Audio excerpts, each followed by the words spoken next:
Vamos lá, gente, prosseguindo. Prosseguindo nossa aula. Aqui, passou. Preconceito.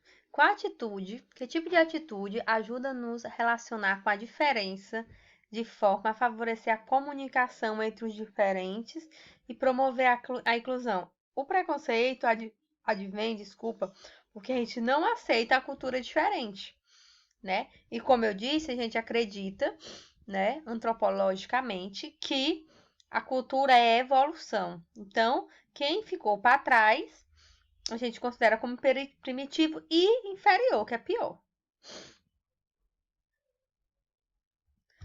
A relação com a alteridade, etnocentrismo e relativismo. Etnocentrismo é uma visão de mundo preconceituosa, estando sempre etnocêntrico, quando usamos a nossa cultura como referencial, a nossa cultura como correta, a nossa cultura como a principal, né? Essa é a pessoa etnocêntrica, para julgarmos negativamente a cultura do outro. O olhar etnocêntrico tende a colocar as culturas e diferenças culturais dentro das hierarquias, os mais atrasados, os primitivos e os civilizados. Essa visão legitima e perpetua o preconceito, porque acredita-se que a cultura da pessoa é superior em detrimento das outras. E a opressão é geralmente vítima de grupos que já vivenciaram historicamente em plena exclusão. Como eu disse para vocês, os índios e os negros, eles são historicamente excluídos, porque antes, né, eles já foram excluídos, então é como se a gente repetisse a história. Ou ocupa os status desprivilegiados em relação a outros grupos favorecidos. E isso é etnocêntrico, quando a pessoa se sente e acredita que a sua cultura é superior à outra. E compara a sua cultura às outras, né? Sempre nesse viés, sempre nesse viés de estar acima da outra cultura. Relativismo é uma forma de encarar as outras culturas ou as práticas culturais a partir do contexto onde elas acontecem, tentando entender a lógica do outro, do diferente. A diferença não é vista como atraso. Procura-se evitar hierarquias e noções de certo e errado. O que há é diferença, e olhar relativista encara a diferença como uma riqueza.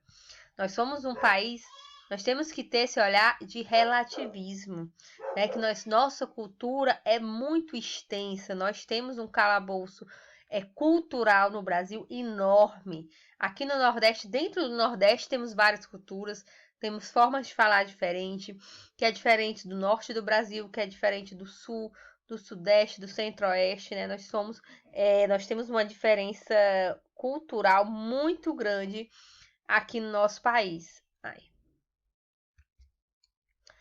Cultura. Vou botar agora pro lado de cá.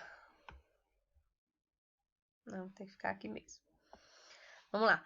Cultura, diversidade cultural e a prática pedagógica. Existe uma relação, a diversidade cultural está em toda parte. No Brasil, diferenças regionais, mas também em nosso estado, nossa cidade, nesta sala de aula, nos ambientes de cada um dos professores e alunos aqui presentes.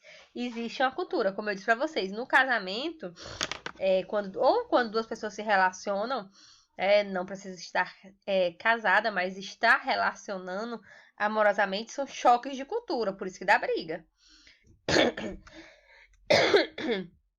Por que dá briga no nosso convívio social?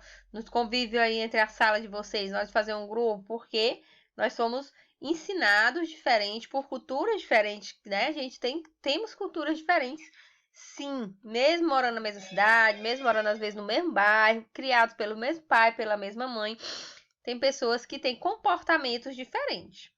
É uma diversidade cultural que torna importante compreender a cultura, não só para o antropólogo, mas também para o professor. Uma boa discussão a respeito de cultura e um conceito de cultura adequado ajuda a lidar com a diversidade por não tratar a diferença como um problema, mas sim a diferença como uma riqueza, como foi falado no slide anterior. Raça, cultura, uma grande confusão. Muitas vezes, o senso comum costuma naturalizar as diferenças entre as pessoas e os grupos sociais, atribuindo essa diferença aos aspectos biológicos, especialmente a noção de raça, tem sido usada historicamente para referir diferenças físicas, fenotípicas, hereditárias entre os vários grupos humanos, estendendo essa tipologia a caracteres morais, aptidões e costumes. Parte daí a diferença errônea e racista de que uma raça possa ser, por exemplo, mais inteligente do que a outra, o que certo costume ou aptidão pode ser herdado geneticamente. O samba está no sangue, não tá, como eu disse, isso é cultural do Brasil. Não existe um genes do samba, não é porque você é brasileiro que você tem que sambar, não é porque você é brasileiro que você tem que gostar de futebol, tá? Não é porque você é brasileiro que você tem que ter a bundona por ser mulher. Não é isso. Não existe o gene do Brasil.